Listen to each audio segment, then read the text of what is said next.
to episode 1 of Talking the Mayans.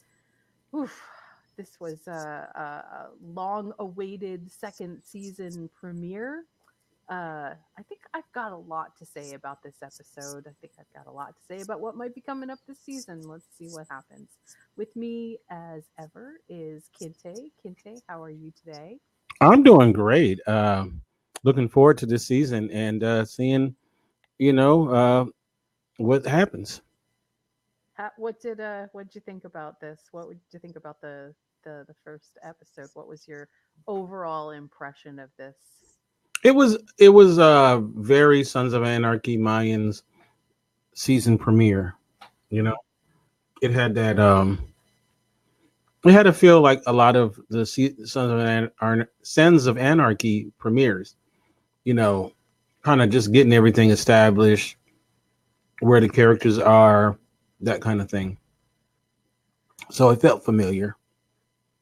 It's a yeah, it's funny that you say that because I was actually transported back to Sons of Anarchy in a couple of the season episode starts.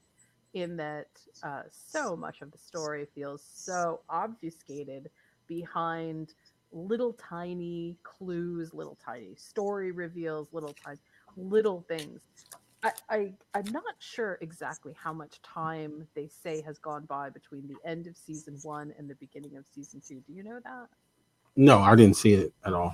I don't remember. It's sometime because we see that Adelita is pregnant, and Mm-hmm. so we know that there is some passage of time. Also, it seems like some things have been transpiring and moving forward. I wanted to get to the episode title. The episode title is you know what? I'm gonna pronounce this about as bad as I pronounced my last podcast. Mm-hmm. Uh, is it? You know what? I'm not even gonna try to pronounce it. It is. Oh, I was waiting to hear Uh, you pronounce it. That's one I'm of gonna not slaughter it because I think that that probably is gonna not sound all that great. My English is just my English, right? I'm actually really good when it comes to coming up with neat new words in English, but I'm just you know not. what? Let's try it. Let's try to pronounce this word because it's a Mayan word, I believe. Um, it's about a mythical creature or something to that effect. It's Okay, how about this? it's either it has something to either do with the jaguar or it has something to do with the sun. Oh, you You know have what? to choose to pick. Let's have. I'm gonna have the natural reader. I'm gonna have the natural reader read it. That's a good. There we go. All right, I gotta fire it up. It takes like 3 hours for this thing to load up. Okay, finally. And something say again. Wait. Okay, wait. Okay. Oh, why isn't it posting? Wait, hold on a second. Really? Oh, I'm sure people at home are like, "This is I'm so pretty sure the interesting." X is silent, and I think QUE is K, right? So Why is it? Okay, finally. For some reason, it wasn't. Valente. It's like, oh, you're gonna make me do this. All right, here we go. This is said by the natural reader. Spelunk, What? Spelunk, That doesn't sound right. Sound right at all. To me, it sound it. I think it's. I mean, I'm pretty sure that the X is silent, so I think it's Valente. Spelunke, There we go. Why is Oh it well, spelling? she actually pronounced. She Let me pronounces part of the X. let me try this one more time. What about this? Spelunk, No, I don't believe her. That's how I would have pronounced You know it. what? Let's wait one more time. Let's try Google Translate. They're like, it's so funny because people at home are like, these these people. Here we go. Let's see what Google Translate says. Xbalanque, Xbalanque, Oh, okay. Xbalanque. Okay, well that we'll say it's that. We'll go with that. So either it means the jaguar sun or it means the hidden sun, and then I also saw possibly jaguar deer. So of those, I think I'm going to go with the jaguar sun. Okay, we'll go That with that. seems about right. Okay, and also just because our upcoming episodes with the Mayans all seem to have some pretty similar thematic titles. So Like last year, remember it was all animals. that's right. Yeah. Right. So this year, I think they're doing the same thing, but taking a spin in a little bit more nativism to the Mayans. Also last year, like whatever the animal was, like petrol, it was like this mangy dog, Hmm. or there was a cat and rat and possum and other things. Um, so I was like, when this one came and I looked it up, what it was, I was like, are we gonna see that? Like, because like you would have like several encounters with the animal in the last season. So are we gonna have encounter? No, that's just the title. They're not doing that. But I wonder if in this particular one, I wonder if it is a sort of almost a play on words, Mm-hmm. because Jaguar Sun seems a little bit, Mm, yeah, like maybe again, maybe it's just a bit of a play on words. I don't know for sure, but interesting. it, I definitely didn't see any jaguars in this one. No. Okay, so title aside, I'm going to give you my first impressions of this season. Okay. All right, and please don't hate me. I love the You. Maya, and this episode was definitely differently octane fueled, but octane fueled. Mm-hmm. However, it is very obvious to me that while Kurt Sutter is still sort of uh, in the control seat, the writing shifted. It shifted in a landslide way, in a way that I couldn't ignore. This was not last season's Mayans. Some of it I feel like was for the better, and some of it I felt so confused by. Like, why did they do it this way? I'm gonna launch into a quick comparison between the way that they handled Sons of Anarchy and the way that they're handling Mayans. One of my chief complaints about Sons of Anarchy were there were so many thread lines. Mm-hmm. It felt like there was just story upon story upon story upon story upon story. And while that gave it so much depth, it also left me utterly confused in some cases about what was really happening in importance and how I was supposed to figure out that hierarchy. And this season feels like it is ramping up to become that kind of layer and layer and layer and layer. Whereas the entirety of last season felt like I could clearly see in every episode, act one, act two, act three. I could completely see the pieces come together, and it felt really comfortable, and it felt super satisfying. And narratively throughout the entire season, I felt like I knew that JD Pardo's character was the as the prospect was absolutely in for some serious tumultuous times. Didn't disappoint at the beginning and I know it's only been the first episode, but the beginning of this episode, I am so confused about where we are supposed to be paying attention. Maybe that's intentional. I don't know. And there was no lack of action. There was so much action in this episode. There were so many amazing pieces to it. But those amazing pieces to me felt, oh my gosh, they were so scattered. So I would love to hear what you think about what sort of overall happened. I would say that the episode wasn't awesome, but it it held enough of my attention to the point where I did have enjoyment. You understand what I'm saying? So it wasn't that it was not a good episode. It just wasn't awesome. You know what I mean? But it's the premiere, you know? Well, tell me, did you feel like okay? So I guess just in terms of what uh, of what I said, did you feel like there was anything structurally different from this episode compared to last season's episodes? Um,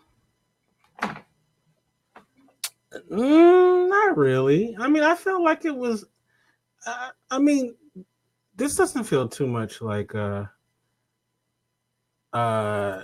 far off from. So okay, so let me try to help, not help. Let me try to understand with your help what is what it is that is sort of happening here. So we pick up uh with things. We know that things have been really tense between um basically between everybody, right? I'm not 100% sure if we sort of tied up all the loose ends from last season, but we're definitely picking up with those loose ends being a bit more out of the way than I thought that they would be in the opening episode. However, we're treated to a lot of new stuff, which I think is important because I feel like last season sort of suffered just a little bit from not having the strong casting choices that they've made, being able to sort of to lean in on those people. Yeah. And I'll give you an example. Well, I mean, obviously, last season, I think we talked about this last season, right? JD, who plays Ezekiel, Easy, um, it felt like he was in sort of a learning mode throughout the season, much like his character. That like Mhm. that the acting was a work in progress, and in a strange way, it actually really worked because it did feel like he had a lot of trepidation in all the right places, and it just somehow managed to come together. What I get now a little bit not nervous about, but just, it just sort of rubs me the wrong way is I'm still feeling that. And it's only episode 1, so I'm trying not to read so much into it.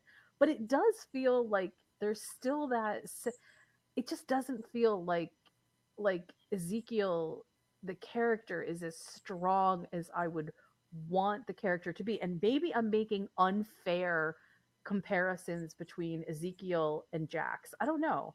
I keep wondering if that's what I'm doing. I think that Jack's character was a better written character, and so he had that advantage. I liked better where his character was at, if that makes sense.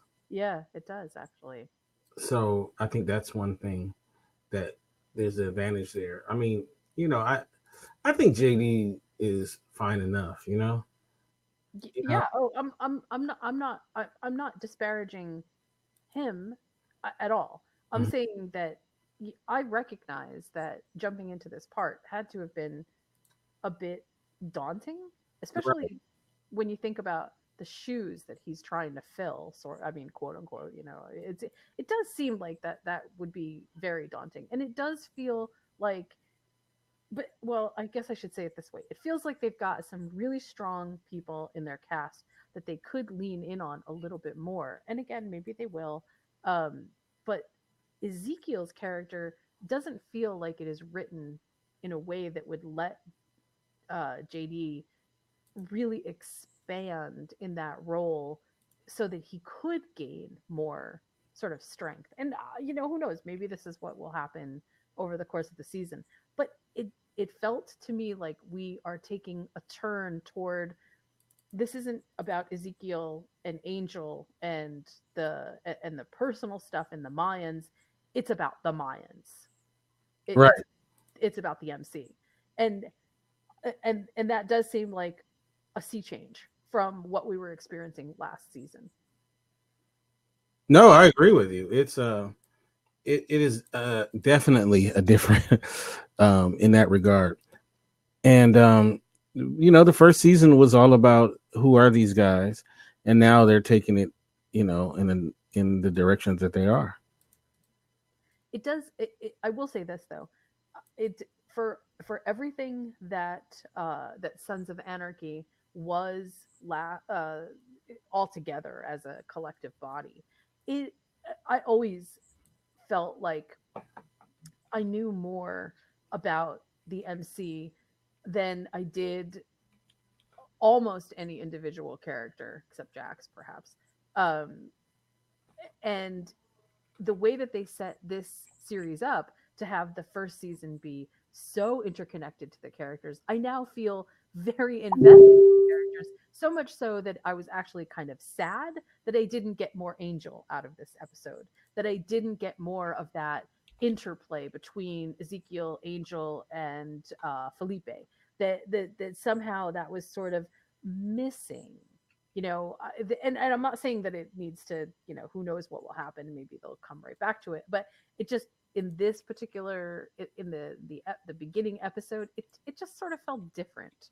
Structurally it felt different, the writing felt different, and again, maybe this is super intentional, I don't know. Yeah, I mean, I think so.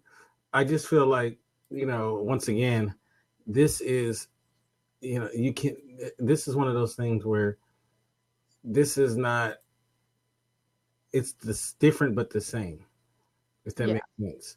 Than Sons of Anarchy, and to be honest with you, I think as a creative person, it would be hard to. I don't think they want to just kind of just go over the same thing again. I would hope not. I would definitely hope not. So I think that's kind of where we're at with this. So I did discover something interesting. I found out that Adelita, the character the actress that plays her, Mhm. was actually pregnant.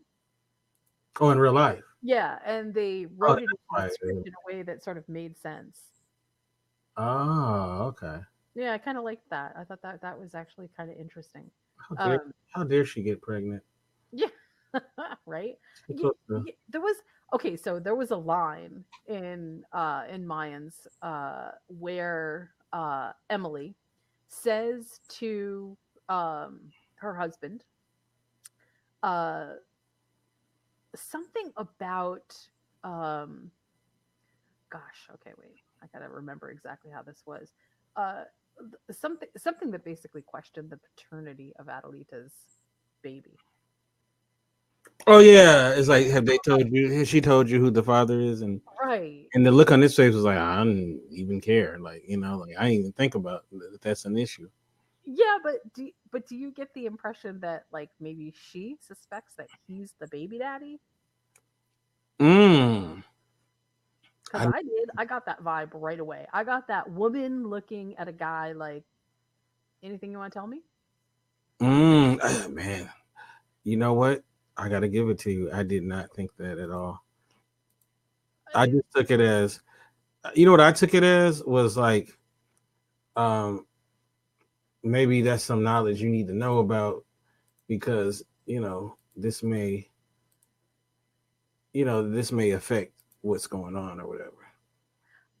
I mean, and certainly that does seem possible, but we know that Miguel already knows about Mayans. I mean, he already has a clear understanding of sort of what's happening there, right? Right. He's in on the whole deal. So I don't know. There was something sort of interesting about that. That is interesting. But Though. Yeah. but I also think that in the way that Angel, the the life goals, okay, find a man who will look at you the way that Angel looks at Adelita in this episode, because damn, Mm.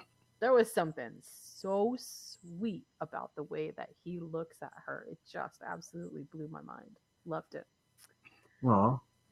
Okay, so big events in this episode. The big gunfight. What I gotta say, that whole thing was just wow.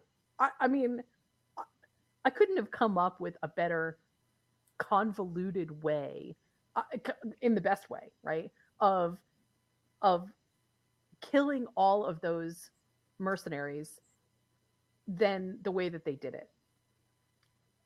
The the way that they bring in all of these the little side elements and then eventually decide, nope, we just got to kill everybody. was huge. Yeah, they be some murdering asses. How do you think that that affected Ezekiel? Because it just seemed to me like that was a pretty big, really big. When he kills that guy, uh, when he's got him on the floor, to me that the look on his face seemed pretty overwhelming. Like, wow, this is a big thing. Yeah, I mean, this is the first time where he, as far as we know, killed somebody in like in that kind of a way. Before it was like an accident. Right. So Do you think that Ezekiel's intentions are still the same?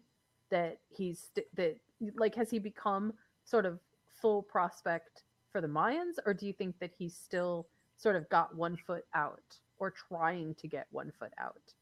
I think he admires them and he loves them and all of that kind of stuff, but I don't think that's what he wants to do with his life. Just be a. No. I don't think so. Hmm. Well, I personally, I think that, mm, at least from what I can see, he seems super conflicted about this. Mm. Like, and maybe the death of this guy sort of puts him over the edge into the Mayans account, and maybe that's something that we'll see later. But it sure does seem like he is heading toward full feet into the Mayans, and basically uh not I don't want to say that he's not, because I think Ezekiel will always be his own person, right? But just in terms of where his moral center is, it sure does seem like maybe things are shifting a little bit. Yeah, I mean, I guess that's something that's to be expected with him, just because of the nature of, the more you are around that culture, it will just definitely change you. But he's different, I think, than those guys on a lot of levels. You know, I don't know if he's a lifer yet. Yeah. If Yeah, I kind of wonder that myself. I wonder if that's sort of that's why I'm asking if you think that that's kind of the direction that he's going in. I don't know.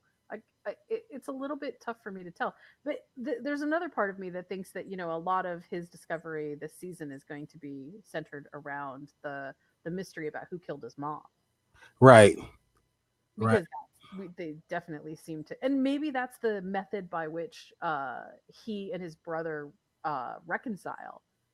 I don't know. That seemed like a pretty big facet to this to the episode, though. yeah. I mean, that's definitely going to be one of the things that pushes this forward is the the I don't want to say the search, because the search seems like it's ended, you know, but the how are we gonna make this?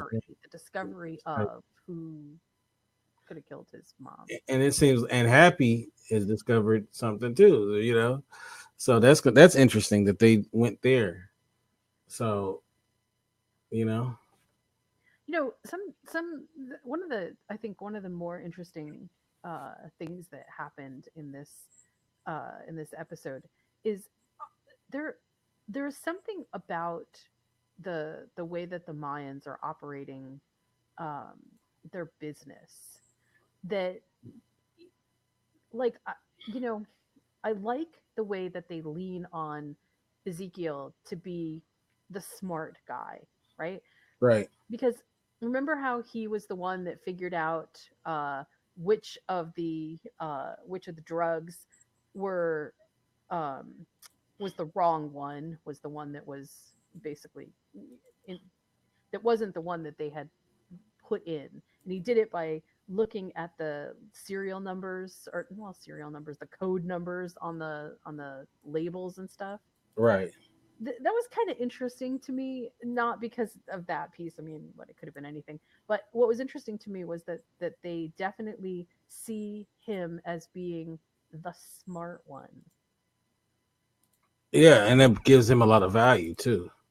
Right, right. It gives it, I think it may eventually give him some leverage, but it's just interesting to me that he's the one to sort of puzzle things out. I did really like that. I thought that was actually kind of cool.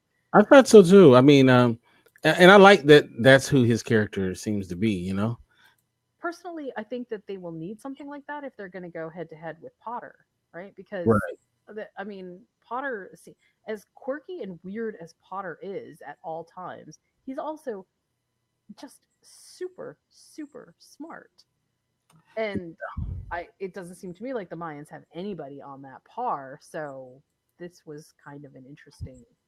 I think it was sort of a little glimpse into how things might get set up in the future. So okay, I would be remiss if we didn't talk a little bit about Minnie. Um, so she shows up at the point where it couldn't have been worse timing, right? And there's a bunch of mercenaries. They apparently, well, they find her first of all, label her a spy. All the Mayans recognize that they can't let this happen. They can't let them torture this little kid. But you know what I find so sort of fascinating about that is this idea that somehow there is honor among thieves. I'm using that term in quotes, but there's a, you know how they talk about the pirates code?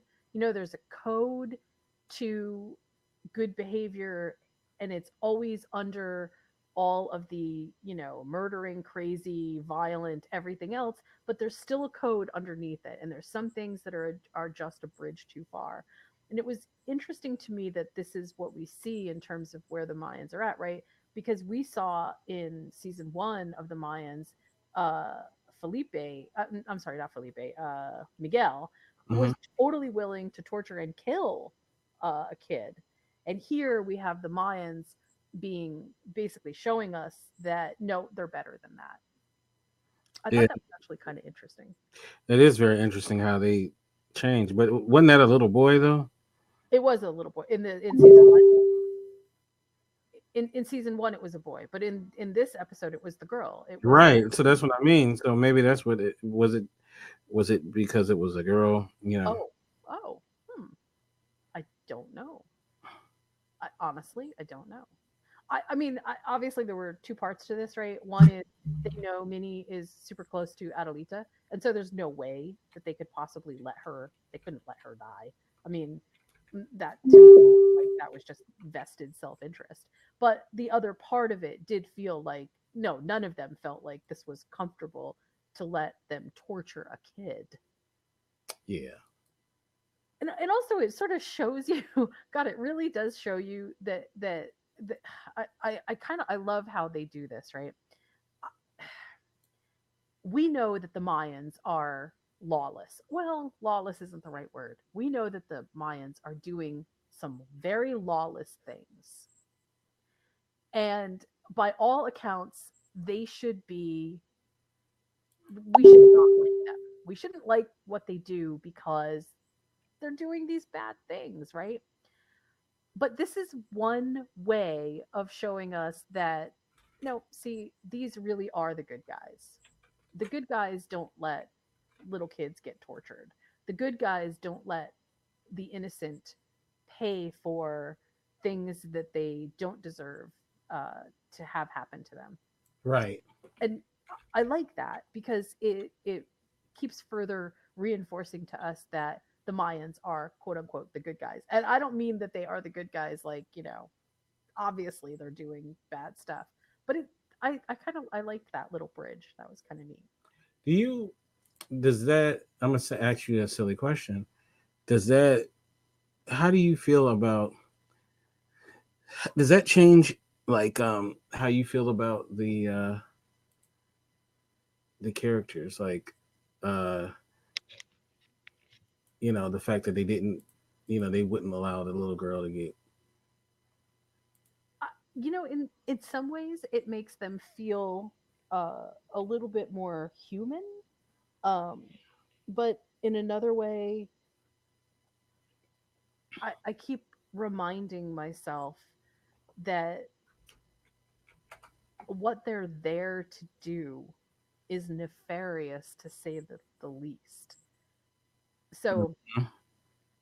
it's sort of the lesser of two evils. I'm also reminded that at the end of this episode, as they're sitting around the table, they discuss the fact that the crew from Tucson, I think, right, um, Mhm. about the overdosing. When they figure out who it is, right, he says to them point blank, "You got to take care of this before you leave." And what does that mean? You have to kill him before you leave, Yeah. right? I mean, like, that wasn't, he gave him an execution order. That's, in any other circumstance, in any other kind of story, we would Really consider, gruesome too. yeah, it was, right? Yeah. We would definitely consider that uh not just bad, but we would consider it we I would. didn't like. You know what? I didn't. There was something about that scene. Now that I'm thinking about it, when I saw it, like I've seen, people get tortured in movies and on the show, right? But Mhm. it was something about that one scene that was more gruesome for me than others, where I didn't. I'm not saying I love it when people get murdered on screen, but I'm just saying like it was just something about that scene that I really didn't care for. So okay, so breaking it down just a little bit, right? uh they say that he, and I'm sorry that I don't remember the character's name, that was the one that was cutting the heroin too much, Right. but um they tie him up, okay, and before that, they the one of the Tucson guys says that he's a greedy effing pig. Okay. Then they tie him up, and he's tied up in a kind of slaughter position, Right. right? And it seems to me that basically that's what they're trying to say. This is what happens, right? But the other interesting thing to me is there's no other witnesses except for the Tucson group, right? It's just them. Right. So they're not making a statement. They really just are killing him.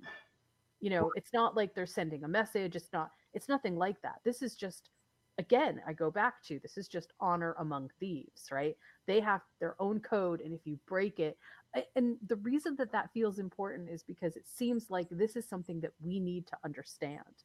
We need to understand that the rules are so codified and so hard tack here that if you break this line, or a line like this, there is no recourse. And, my guess is that this isn't the last time that this is going to come up. I don't mean about cutting the drugs, I mean about crossing the club line. You know what I'm saying? Right. No, yeah, I agree. That seems pretty important.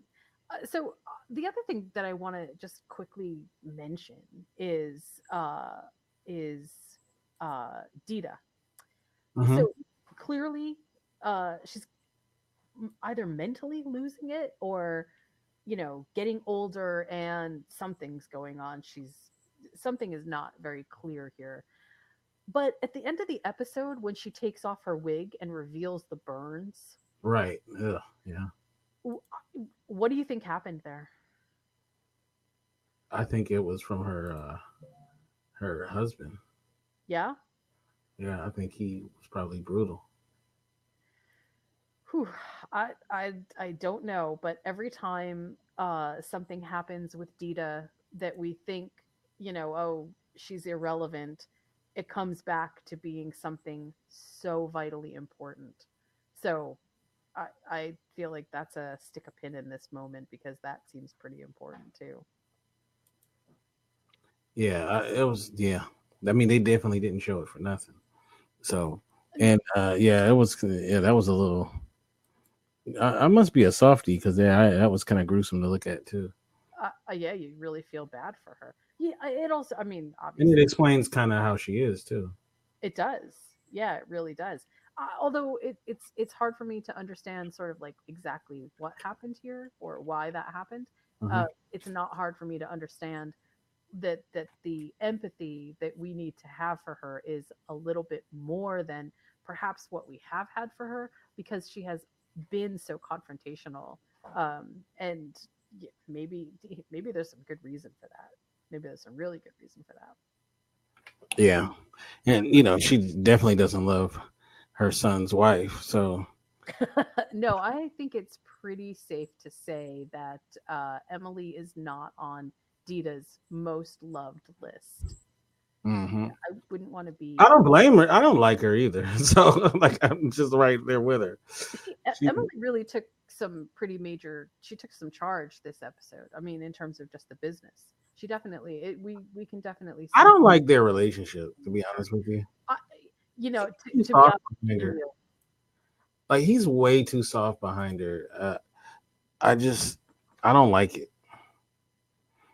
I think personally, although I have no idea. I could just be reading something in here that's not here, but I think that that Miguel has bigger fish to fry, and that he just sort of defaults to Emily on some of these things because that's the easier thing to do. I look. I'm your husband. I'm the gangster. Uh, just get in line. That should be his motto. Not, hey, let's figure this shit out together, sweetie. Like, what? Who does that? What kind of gangster, does that? No, you keep your family. There's a reason why you keep your family out of it because, when the price, you know, um, when the price needs to be paid for it, you've accepted that. So you know what I mean? But You know, that see, to me, that's one of the more interesting pieces in all of this, right? Is so we see the structure of the Mayans, right? In this episode, we really saw some pretty major structure happening, or well, we were witness to more of the structure than I think we have been in the past. And then we also see the Galindos, and what we find out is that maybe there's something with, especially with Miguel, which is far bigger than what we have understood is actually happening between Miguel and Adelita for sure.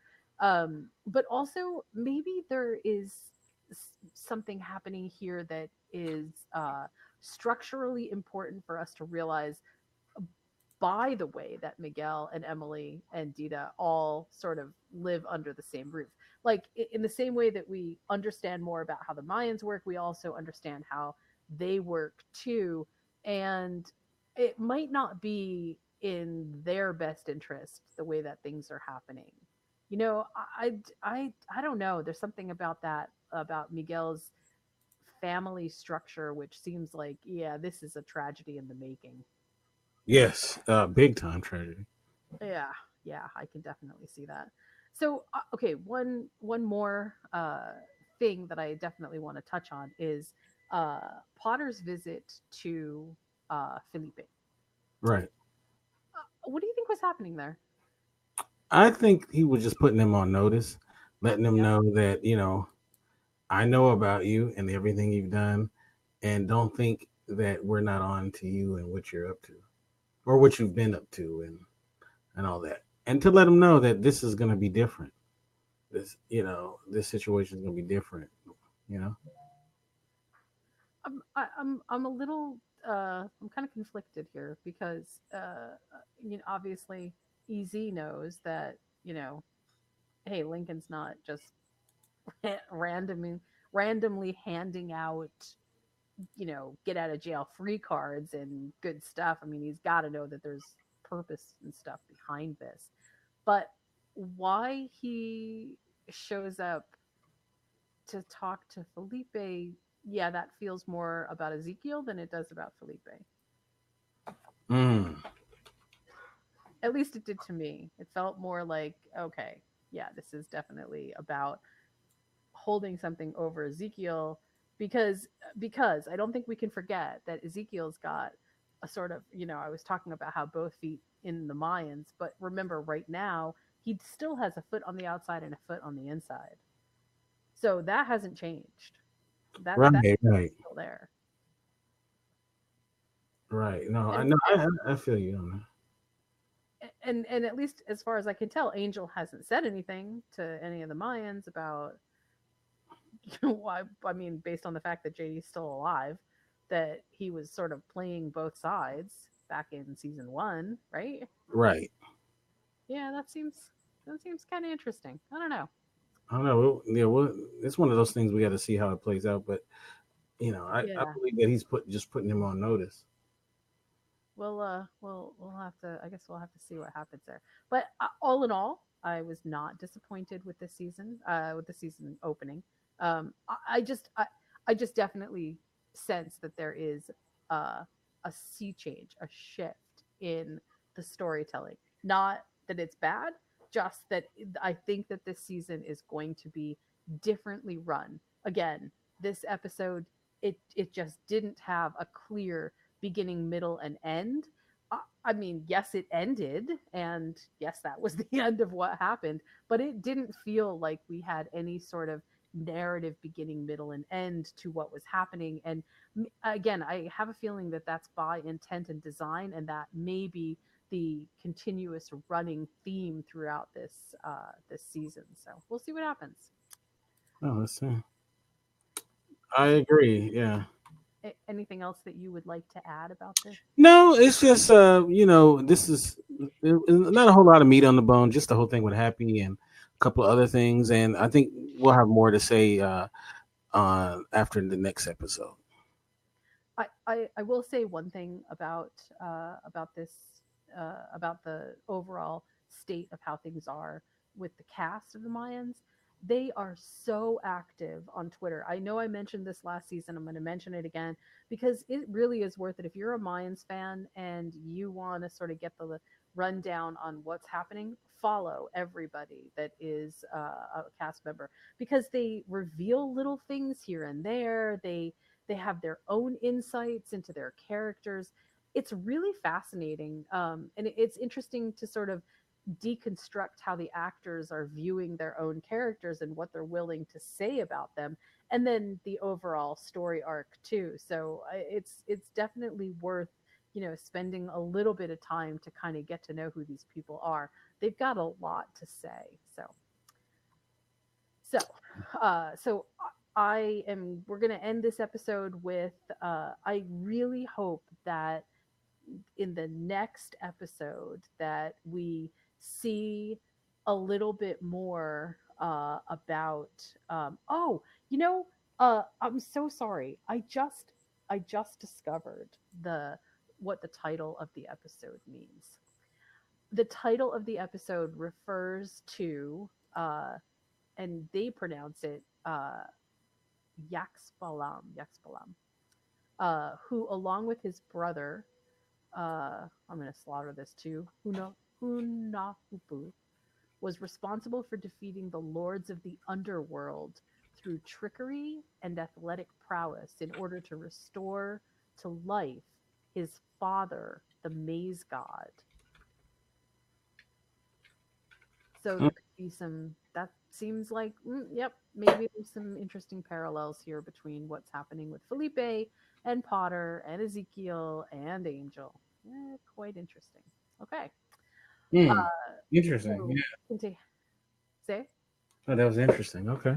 Yeah, I just ran across that. See, all these little things you never knew. See, you listen to our show. We might start out in the dark, but we get by the end of it, we get to the light. There you go. That's always the key. That's what we strive for. Yeah. All right. So, how can people find you on social media? They can get me at Kente F on Twitter, Kente Ferguson on Instagram, and then Indie Radio, indyradio.org is the website. How can they get you? You can find me at Following Bliss, and you can find my websites at moviesmakethemeal.com and criticallaughs.com. This has been really great. We'll see you for the next episode. All right. Peace.